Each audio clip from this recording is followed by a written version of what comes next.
Recently, Disney has released a new Star Wars show, The Acolyte, and upon its release, there's been explosive discourse between those who dislike the show versus those who are in support of it. And as the critic score for The Acolyte currently sits at 83% and the audience score sits at 14%, it is clear that there's a disparity between the opinions of the mainstream media and the audience regarding the show's quality. And even though the discourse surrounding The Acolyte has been ugly, the ugliest aspect of this whole affair is the mainstream media's demonization of those who are genuinely unsatisfied with The Acolyte by labeling them all the isms and phobes in the book. And although this defamatory tactic is gross, it inspired me to try and understand why as of late does Disney seem to struggle with their female protagonists. As a millennial, growing up during Disney's Renaissance era from the 90s to early 2000s, in my experience, there was no such discourse like the one pertaining to The Acolyte. Also, during this era, Disney produced many female-led movies like The Little Mermaid, Mulan, and my favorite, Beauty and the Beast. And even in male-led projects, there was also well-written female protagonists such as Nala from The Lion King, Meg from Hercules, Jane from Tarzan, Melina from the Emperor's New School cartoon, Lilo and Nani from Lilo and Stitch, and Kida from Atlantis. So, if we look at Disney's Renaissance era, there are plenty of examples of positive female representation. And as a young boy growing up, I was never ridiculed for liking characters like Belle from Beauty and the Beast. In fact, from my experience, it wasn't unusual to be a boy who admired Disney heroines, and it didn't seem like Disney had trouble marketing them to girls or boys. But why after the Renaissance and post-Renaissance eras did the conversation change so drastically? How did we go from revering amazing stories about women to having discourse about how Disney storytelling is oppressive to women and lacks positive female representation? Well, before I answer these questions, I must admit that since Disney's inception, its storytelling has been mostly patriarchal. Why? Because most of their movies were created by men. But is this issue as bad as it's presented by the mainstream media? I don't think so. In reality, I think this issue is misrepresented and overblown. Now, I'm not oblivious to Disney's racist and sexist past and how some cartoonists and animators snuck inappropriate innuendos in their films. But for one, I'd have to give Disney grace as those actions were from a time when the world had different morals. And secondly, and most importantly, as a millennial, I can say during my childhood, I've seen Disney take initiative to rectify their mistakes and be more progressive in the storytelling, especially when it comes to their female leads. Therefore, the mainstream media's attempt to declare Disney, Pixar, and Star Wars films to lack any positive female representation is dishonest and deceptive. Now, although the mainstream media's divisive and deceitful notions of Disney are pushed strongly, I have a couple theories as to why that is. The first is that I believe that the generational gap between those in charge of Disney and the younger audience plays a role. For instance, if you look at the heads of Disney now, these individuals are very old. These are your Bob Igers, Kevin Feige's, Kathleen Kennedy's, Leslie Headland's, etc. So presumably, these people did not grow up with the same cartoons that I myself and others in my generation grew up with. Therefore, they are ignorant of the amazing female-led shows in the 90s and 2000s such as Kim Possible, Totally Spies, Lizzie McGuire, Powerpuff Girls, Winx Club, Cyber 6, Neon Genesis Evangelion, and many more shows. But since the heads of Disney grew up in the 70s and early 80s, it makes sense as to why they believe that the current state of media needs more female representation. It's because they're basing their perception of Disney, Star Wars, and Marvel off of what they grew up with, which was very primitive. This is why I can understand why Disney is hard-pressed to course correct in a direction that seems radical. It's because from the point of view of the heads at Disney, they are basing Disney's identity to what it was in the 70s and 80s, and not the Renaissance and post-Renaissance age from the 90s to late 2000s. But this leads me to my second theory, which is that although it is possible for the heads at Disney to be motivated by their ignorance due to the generational gap, it is also possible that these same individuals may just be ignorant to the nerd culture that surrounds their intellectual properties. And this is a big issue because Even though a lot of these individuals pretend that they are enamored with nerd culture, I just have to say, it is such an honor to be here.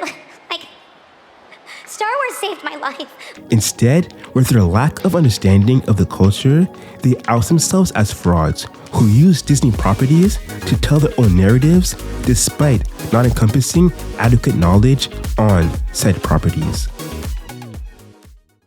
Now that we've explored some of the possibilities that could have led to Disney's ignorance, we can begin to unravel why they have difficulty writing their female protagonists. And I believe the main reason for this continuous confusion lies in Disney's definition and depiction of power. See, in one of George Lucas's interviews, he says this about Princess Leia and Padme. There's no women in the movies.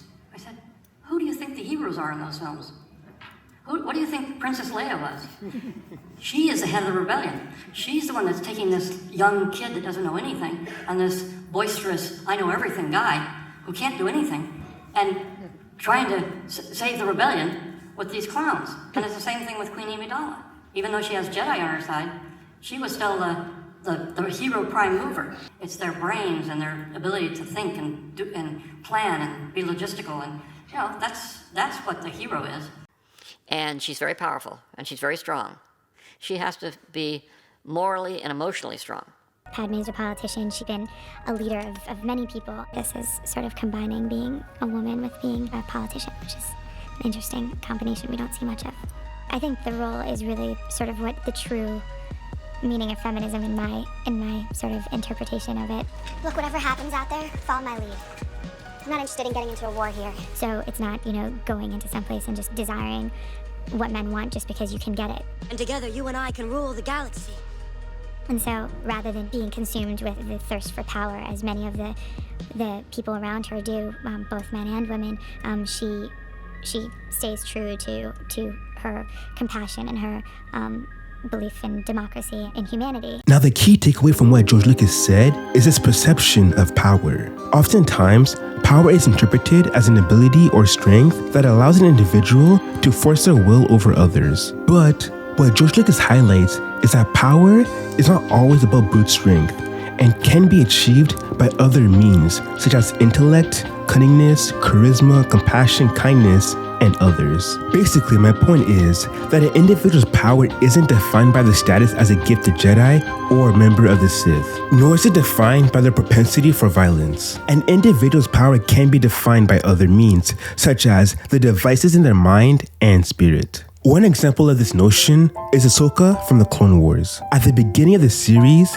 she's just Anakin's Padawan and is neither the strongest or wisest character of the show. However, because of her virtuous and honorable spirit, her character becomes more competent and powerful after overcoming much adversity. But with modern Disney, instead of characters akin to Ahsoka, we get characters like Rey, Captain Marvel, and Osha and May from the Acolyte. Now, the issue with these characters is how they're written in relation to their power. See, if you look at Rey, she's often referred to as a Mary Sue, a prodigious individual who barely struggles. And Captain Marvel is portrayed as this indomitable, all-powerful character. Now, on the surface, there's nothing wrong with a Mary Sue or an all-powerful being. The problem lies in the fact that both Rey and Captain Marvel have no real flaws, nor do they face any grave issues that force their characters to grow. For instance, if we take Rey's predecessor, Luke, in order for him to become the Jedi he was destined to be, he had to go through trials and tribulations that put him through not only physical stress, but most importantly, mental affliction. Same thing with Captain Marvel's companions, Thor and the Hulk. Thor possesses incredible power, but because of his role as the Prince of Asgard, he was banished, lost his family, lost his home, and lost faith in himself. Thanos is just the latest in a long line of bastards, and he'll be the latest to feel my vengeance. Fate wills it so. Mm-hmm. And what if you're wrong? Well, if I'm wrong, then what more could I lose? Also, even though the Hulk possesses gargantuan strength, that strength is difficult for Bruce Banner to control, and he grows fearful of himself to the point that he attempts to unalive himself. My point is It's not these individuals' brute strength that defines their greatness. It's their ability to face challenges and overcome them. That is where their power lies. Their power lies in their will to not give up, to face their demons, and to find hope in themselves in a hopeless situation. Therefore, their power doesn't lie in their strength, but in their character and in their attributes used to develop that character. This is why Thor's entrance in Infinity War was more iconic than Captain Marvel's entrance in Endgame. It's because before Thor's entrance, he went through hell, and before Captain Marvel's entrance, the audience was told to like her without giving us a reason besides her strength. I like this one. And this is what George Lucas was trying to get across. An individual's brute strength should not be the sole definer of their character. Instead, it should be other attributes such as ambition, tenacity, vitality, virtuousness, charisma, and wit that should draw us to that individual. But if you create characters with the sole purpose of showing off how strong they are without any other characteristics, then you end up creating a bland character. Now, for my last point, I want to discuss the ways in which very powerful or OP female characters can still be written as compelling characters. And to illustrate my point, I'll be using characters from anime. Now, to be honest, the only reason as to why I'm using characters from anime to illustrate my point is no other reason than anime is probably 90% of the television that I consume. But also, because the Japanese media is much different to American media, I thought it'd be a good idea to compare the storytelling techniques from two totally separate industries. Now, ever since my childhood, I can say that I've seen better written female characters in anime than in American animated films or shows. And when I got older and discovered new anime, I came across other characters like Colin from Code Geass, Revi from Black Lagoon, Akame from Akame ga Kill, Urza from Fairy Tail, and many more. Now, the reason as to why I named these characters in particular is because they are far from the damsel in distress. In fact, they are the muscle of their respective groups. And although these individuals were written to be very strong, especially compared to their male contemporaries, they also encompassed other qualities that made their characters versatile and interesting. However, the three characters that I believe are exemplary of being overpowered women but are still relatable and beloved by the audience are Makima from Chainsaw Man, Mikasa from Attack on Titan, and Saber from the Fate series. Now, these three characters are incredibly powerful and oftentimes their battles are one-sided in their favor. But it's the way in which these characters are written in relation to their power that makes them compelling. For instance, if you look at Makima from Chainsaw Man, so far in season 1, she's a top dog. Everyone respects her, admires her, and at times, fear her. And because of her powers, she's able to deal with great threats with ease and possesses great influence in her field. However, it's how Makima uses her powers that makes her complex. See, with her powers, there's an air of arrogance to her, and because of her powers, she knows that she is needed. Thereby, with this awareness, Makima uses others' need for her to her advantage. And with her attractiveness and charm, she's able to manipulate people with ease. And because of Makima's Machiavellian tendencies, she is presented as a dubious character. We question her ethics and intentions as she always shrouds herself in powers in mystery.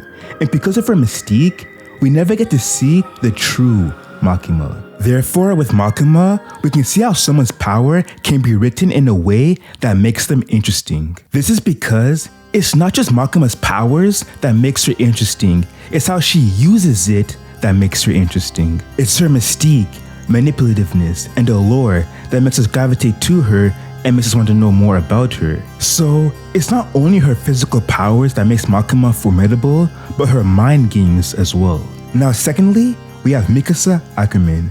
Now, because of her bloodline, Mikasa possesses incredible strength and is physically the strongest out of the main trio of protagonists that include her, Eren, and Armin. And oftentimes, Mikasa is the one to save Eren and Armin from dire situations. But despite her physical prowess, there's a caveat. See, because of the abilities of her bloodline, her people were persecuted. And as a result of this persecution, Mikasa lost her entire family and was adopted by the Jaegers. However, on top of that, Mikasa undergoes mental torment, as she's led to believe that because of her bloodline, she's forced to be a slave who serves those she has a bond with. And because of this belief, Mikasa has to overcome her bond to Eren to break the cycle, so she can be free. And lastly, we have Saber or King Arthur, hailed as the King of Britain and the one who wields the powerful blade Excalibur. Now Arthur, also known as Artoria, leads the Knights of the Round Table and has been victorious in countless battles. However, despite Artoria's prestige, when she governed her country, she adopted the philosophy that in order to be an effective leader, she had to abandon her humanity. This same philosophy would isolate her from her people and be the cause of her oversights that led to many blunders during her governance. Ultimately, after some betrayals, Artoria's country would fall and she would become guilted by her failure as a king. And because of her guilt, Artoria would become motivated to seek the Holy Grail to rectify her failures as a ruler. Now, all three of these characters possess incredible powers like Rei and Captain Marvel. But the key difference is that even though Makima, Mikasa, and Saber possessed great power, that power always came with a caveat. And this is fundamental in storytelling. It's virtually impossible to make a powerful character with no flaws compelling. And this is a lesson that Disney has to learn from its Eastern competitors. Now, I know that not all Western studios are like Disney, but a lot of them are like Warner Brothers and Sony Pictures.